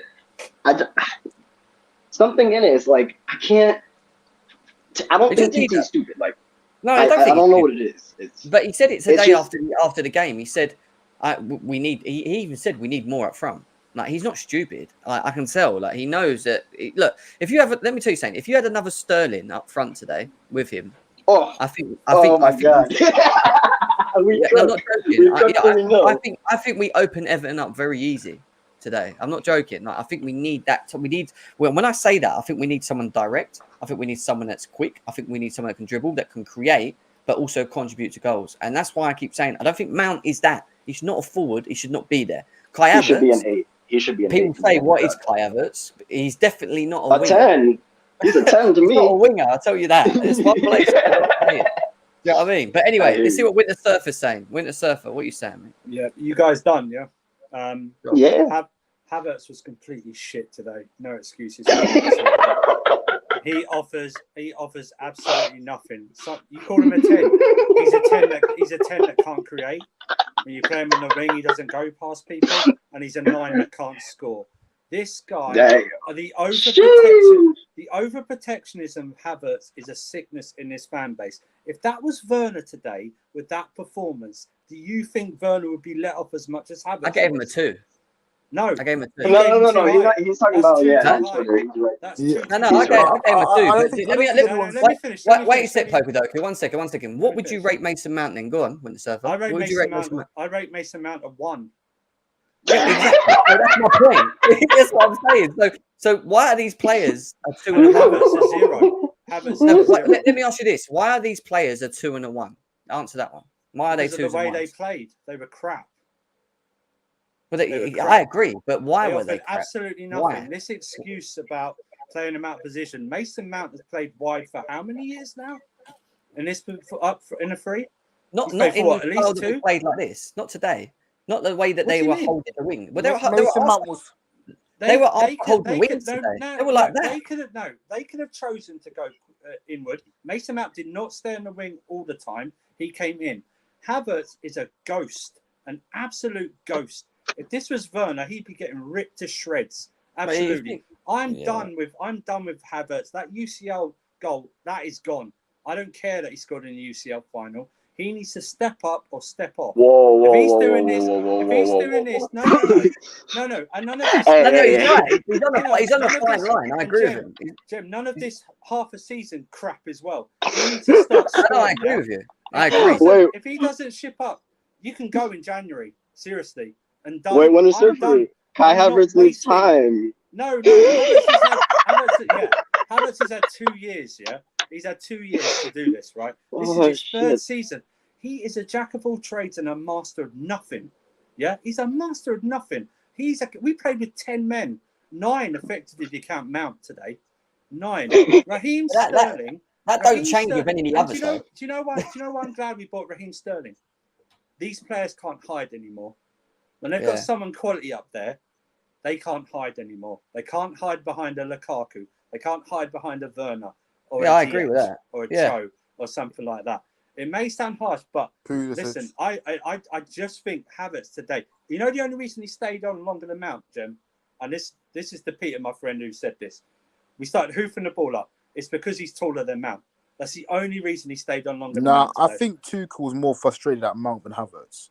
Well, that's fine, but Havertz was complete arse today. I don't think any of them were good. That's the thing. I don't think any of them were good today. But I saw you, Jem. I saw there was a couple of tweets I saw today. A couple of people I'm following. The first tweet they said was, "Oh, we couldn't do anything with J5 in the midfield today." I was going, "What the hell are you talking about? Why aren't you saying anything about Havertz or Mount first and how poor they were?" You know, but J5 was shocking today. I think our wing back. I think our wing backs were very poor. No, he wasn't. Reese James no, he wasn't. Good today. And the reason the midfield is split is because our forwards couldn't hold up the ball. No, but I would say I disagree. Kante was George, I think I would also say that I think the wing backs were poor though today. Yes, I thought Chilwell and Reese James. You know what we should have done, Jem? We shouldn't have played 3 up front. We should have played 3 in midfield. Yeah, maybe we needed something different. Yeah, 100. But we needed something different. Not 3 up front. 3 in midfield. You then have Kante and J5 just sitting, because Kante, when he had the ball up, was absolutely useless in his passing. Wait, how many in the back? No. You keep the back, but you play 3-5-2. Okay, yeah, I got you. And have Sterling off of Havertz as the central one. Have Sterling floating all around. I just wanted to see Havertz and Sterling closer. Yes. So that's what I wanted to see. Why didn't he have the intelligence to get closer to? I know what Tuchel, you might have said, go a bit wider, but it wasn't working. And also, our wing backs who weren't good as well. They just couldn't. There was just no linkage there whatsoever. But they need to step up, Jim, or they got to go. No, listen. Well, one of the things that I said on this show before when we did the ratings is that I actually said that they're all on fine lines for me, including Kai Havertz. He does need to kick on. No, he does need to kick on. I agree. I 100% agree that he has to kick on. It's becoming very hard to continuously use the fact that he's not consistent. He hasn't been consistent in his past, but he needs to start being consistent. And I just felt today, I don't know why he was out on the wing. I do feel that it didn't work for him and Mount doing whatever they did today. They did need to change it up. It wasn't working. Yeah.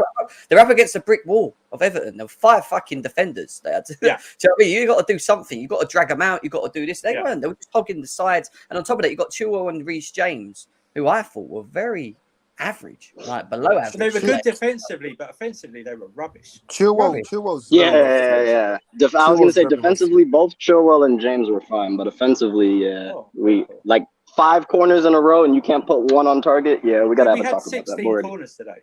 I can't even No. I'm talking about that stretch. I'm talking about that stretch where Reese James literally on the right corner queued up 5 fucking corners in a row to the near post, and one man who just got subbed on, I can't remember his name, cleared every single fucking ball in. Our most successful Holgate, thank you. Our most successful corner in that stretch was when we played it short and Mount had the shot. That was our most successful corner.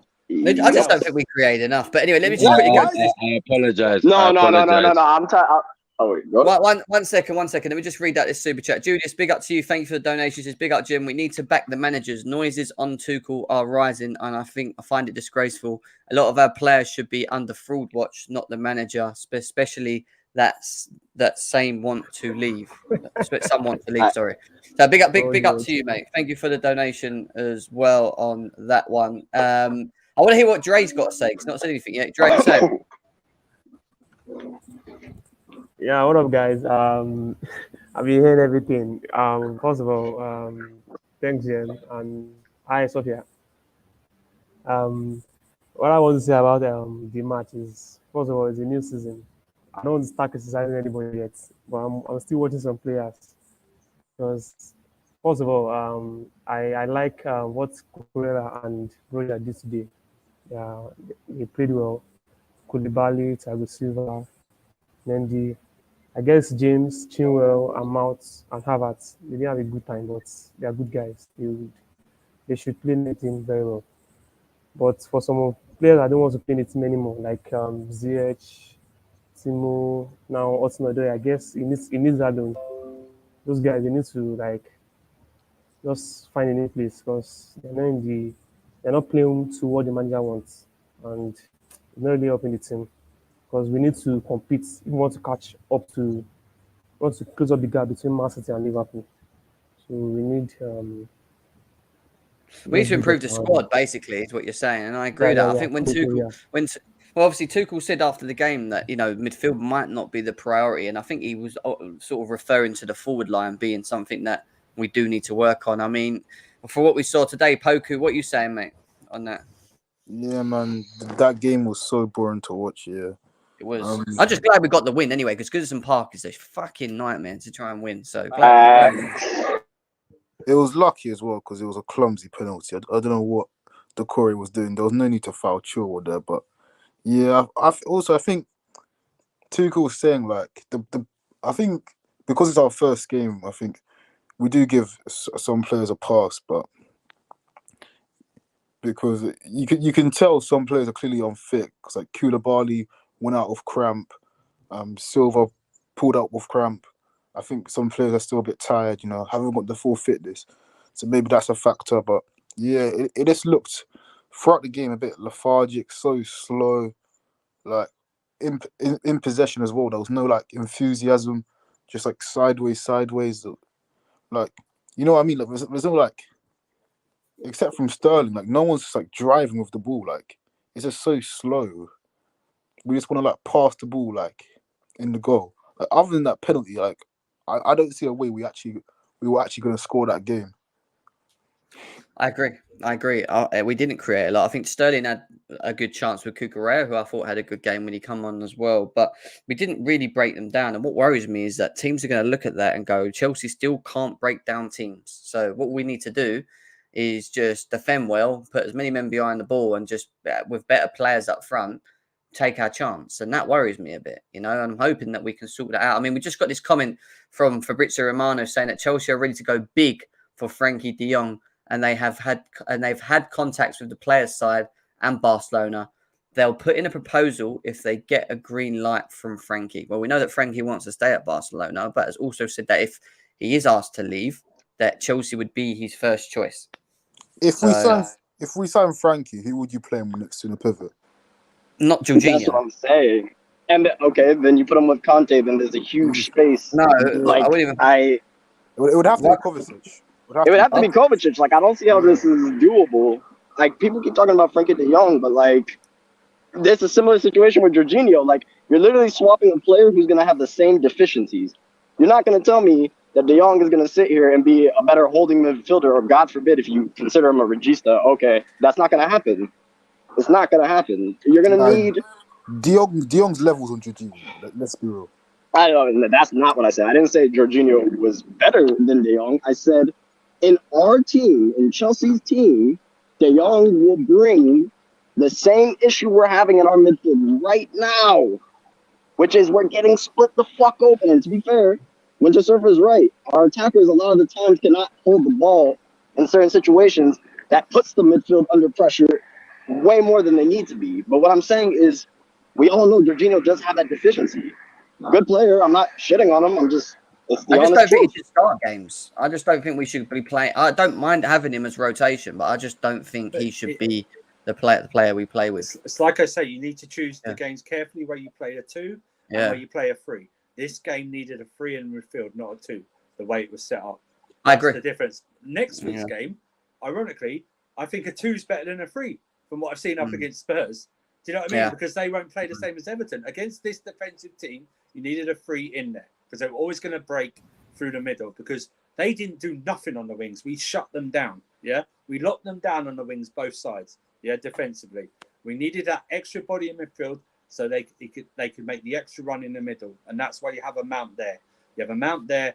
And if you bring Frankie de Jong in, he will do either the Jorginho role, you can play him with Jorginho as well. You play more of the advanced role, but you need to pick the games properly for a 2 or a 3 going forward. But exactly, and that's going to be on Tuchel to judge it, right? Yes. He's going to have to make sure that he gets it spot on. That's where the criticism will come of him. We got this from Simon Phillips as well, saying people who read my article from Thursday would have already known this. As I said, we've had positivity out of his camp. Sources expect De Jong to become a Chelsea player soon. Little way to go, but it's very positive. That's happening. Okay. That deal's happening. That is okay. If De Jong happens, that's 70 mil. We're okay with that. We're okay. Yeah. If you read the reports, they're willing to go to 300 million this summer. Honestly, these guys are not. I keep telling people these guys are not kidding around this summer. They want to get nearly everything done this summer. So in next summers, they only have to spend on 1 or 2 players. Yeah. Yep. What's your thoughts on Callum Hudson-Odoi going on loan? Like he went to Goodison Park today, and then he left. He must have had an argument. He needs to go. Jem, he needs this loan. He needs this loan for his better for him. Yeah, the loan is better for him. So it's actually good for him. Jem, he's behind at the moment. He's behind. And I'm sad to say this. He's behind Kennedy. Pulisic. He's behind Ziyech. He's behind Werner. He's only going to play right wing back. He's behind Kennedy. Basically, he's the only player in Cuba that are not going to do you like Hudson-Odoi? Do I like Hudson-Odoi? The only player in Cuba that are not going to the Hudson-Odoi missed out on what Mount and James have, which is why they're better and they're further along in development. I know he had an injury, but he needs a loan to see what he can really do and express himself. That's what he needs to do. He needs his own development. Wasn't that injury and don't get twisted, it was a very bad injury. Wasn't that injury 3 years ago though? It was. Yeah, it was. but he's still suffering. What I'm saying is he should have got a loan after the injury. He's suffering from bullshit. That's what he needs to go, mate. I don't need this guy. Yeah. No, I'll be honest with you. I think he's bad as some people say. Is I still think ability-wise he's better than Werner, and I think he's consistent game time because I remember last season there was a stretch where I think November or whatever months, November he had 8 or 9 games in a row. In my opinion, he played well in each one of those games. No, he didn't. He did. No, great, but he needs to play 60. He needs to play double. No, he did. 20 games in a row. I even remember them games. He had about 2 or 3 good games in a row, and then he done what he always does, which is he disappears. That's not true. No, but Jem, the thing is, people think we don't rate Cho. I'm not saying Cho's not a good player. I'm saying he he doesn't have one. It's the system. Two, he doesn't have confidence in himself right now. Look at the last stretch of games where he's actually playing consistently under Tuchel. Do you remember his finishing? What game was that? Was it Everton before against their C team? He's awful finisher. He is Bro, awful. listen, all I'm saying is alone. When it comes to chance creations, he's one of the best by playing. No, but He doesn't do it enough though. That's my but problem. listen, this is what I'm saying. Yeah, like how are you going to be a winger and you're not putting any output? Sometimes you're getting the assist, and don't get it twisted. He's one of our best creative players, but I'm saying he doesn't have the confidence in him right now. But that stat is so misleading because it's per 90. He plays about 8 games or something. It's so misleading, that stat. Of course it's going to be high because he plays so little games. Do you know what it is? Let him play a big stint and let's see what that. Yeah, I agree. But do you know what the real thing is for me with him? Is that we all sit here and go, we know he's talented. We know he has the ability. But what actually lets Callum Hudson-Odoi down is him. Yeah. Because when he goes on the pitch and he gets the ball, and I've seen him do it so many times, he'll get the ball. He's one-on-one with a defender. But he always decides to do this easy pass backwards rather than take your man on. He's a winger. I think Take him on. Scared. I think he plays. He does it every time, and it pisses me off. You're in front of the guy. Take your player on. You're a forward. You're a dribbler. You're a winger. Take your man on. But he does his thing. He goes backwards. There was that thing. I think it was against Brighton or something where he was dribbling. It was like one defender, and Mount was to the left, but he had a sole path on his right foot. He doesn't choose path to the goal. Yeah, he still decided to pass it. I know, the defender cheated. The defender cheated. By the way, No. He did. It. He handballed it. He handballed. No, it doesn't matter. He bottled it. He does bottle it a lot. That's my problem. He has straight path. Yeah, but I still think people. Same with that Man United chance against Man United. And just remember, we're paying 150k a week for this guy as well. 120. Oh, that's fine then. Just 120. Yeah. But like, You guys, if the guy performed, you wouldn't say anything. So the Choke fanboys are slaughtering you guys in the chat, man. it goes both ways. I don't think the wages are too big. Can I just get this? Big up to the super chat from Indefinite. I can't even say it right. He says, "Sell J5, get Frankie De Jong, and get an attacking mid Madison. Madison's staying at Leicester. That ain't happening. He's already said he's staying at Leicester. No. But thank you for the donation. Frankie De Jong could be happening. It's looking promising. Is all I'm going to say. For Fofana, could that happen as well? Well, we've got Ben Jacobs coming on Monday at 1 o'clock, so he will give us hopefully some more news. Isn't it funny that the Declan Rice stories have suddenly dried up? Yeah, well, they did say when it happened. I can tell you where, man. No, you Why can't. didn't we get that Paulinho from Fulham? He fucking looks quite decent now. But wait, these guys are willing to spend a lot of money, but yet the Declan Rice stories are not there anymore. Yo, Women Surfer, why are you out for blood today, my guy? I'm just saying. It's funny, Tim, we're going to spend 300 million, but nothing linked to Rice. Nothing on Declan Rice. Yeah, because West Ham's blocked every move for him. And next season, I think Tuchel will go all out for him. Watch for space. Yeah, because he'll be cheaper. Yeah.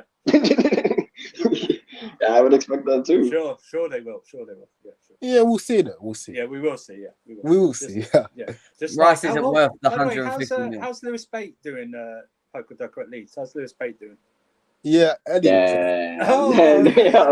Let's start for a show. Calma down. Anyway, guys. I do need to finish off anyway. It's just getting late. It's the 11 o'clock. We won. So. We won. Yeah, we fucking won. Though. 2017. We're so. I think it must be in our DNA. Even if we win 4-0, we'll always find something to talk about. Don't we? Anyway, I don't care how we perform. If we beat Spurs next week, I'm not going to complain. Yeah, and just get on with it. All the pundits, shove it down. All the other rival fans that Spurs are this and that. Shut up. Can I say something as well? I just want to big up. I want to big up Brozier and Gallagher for making the Chelsea debuts in the Prem. Just big them up. Hopefully, more to come in it. Yeah, they depends how they perform. That's very good. I do. Guys, make sure that you're smashing the likes. Still over 350 of you guys here. Get these likes up before you leave. Oh, actually, Ladimus has just come on. Ladimus, you always come on. Perfect time. I'm about to finish off. What do you want to say quickly? That my guy, Prime? That is Prime. Prime, have the camera off. You muted yourself. Damn, Prime. Hi. What do you want to say, Prime? We're just about to finish off. Yeah, I mean, this season's going to be interesting, man. It is what it is. That's just... It is what it is, man. All right, Prime. We just won. What type of fucking message is that? No. Is that your final word? No, Callie. Callie. Here's the thing. I already know we're getting top 4. I'm not worried or angry or mourning or fighting like all these other Chelsea fans are. I'm just like, for me, it is what it is this season. Whatever happens. What do you think about Lampard's tactics today? Lampard didn't have a striker, and Lampard didn't have a striker. He had one central midfielder. He's a masterclass. 9 men behind. He stuck 9 men behind the ball, and he still lost. What do you want me to say? Prime. It's a masterclass. Let's be serious. We could even fucking. Hold on. Is losing a masterclass? Is that well? The He lost. He lost to a penalty. Prime. He lost to a Prime. penalty. To be fair, think about hold on. But he lost. No, you're right. But think about it. Yerry Mina and Gordon came off in the first half. What was he supposed to do? Like, he didn't even have Dominic Calvert-Lewin on there. Hey, guys, it's not my problem. Listen, we played with 9 men. Havertz and Mount didn't play the game, so we played with 9 and we still won. Who cares? You know what it is, though, Prime. You know what it is. Frank Lampard at the moment has got you in a spliff because you thought he was getting relegated last season, and now he's smoking you right now like a big spliff. Does he? By the way, he lost. No, Andrew. No, hold on. He lost his opening game of the season. He's still going to be in a relegation battle. He's not relegated. He wasn't relegated like you said he was going to be. So he's not relegated. Prime. Prime. I've told you this, Prime. Everton are not getting relegated because after they sack Frank Lampard, they're going to get a proper manager in to save them. So it's all good. They're not getting. That's why. Okay. So, here's the thing. They won't sack him. Harry Redknapp tax. He won't get sacked. They'll get relegated. Everton fans like Lampard. I think it's not. And Chelsea fans like Lampard. Both fan bases are messed up. Let me not swear. Some Chelsea fans would say that we played better football under Lampard than we did Tuchel, but we'll finish it there. Wait. Hey, what a Champions League! What a Champions League! What a Champions League! I'll leave it on that cliffhanger. All right, that's how we're gonna finish it right there. What an FA Cup final win against Mikel Arteta. Smash the like button. There's some truth in that. There is some truth. On Monday with Ben Jacobs. We lost 4-0 to Ole Gunnar Solskjaer, but we played better football. Lampard balls. Sane news. Fucking we're singing Team Up right now. In Lampard's mud right now. Big up. Enjoy the rest of your weekend. We won. We move.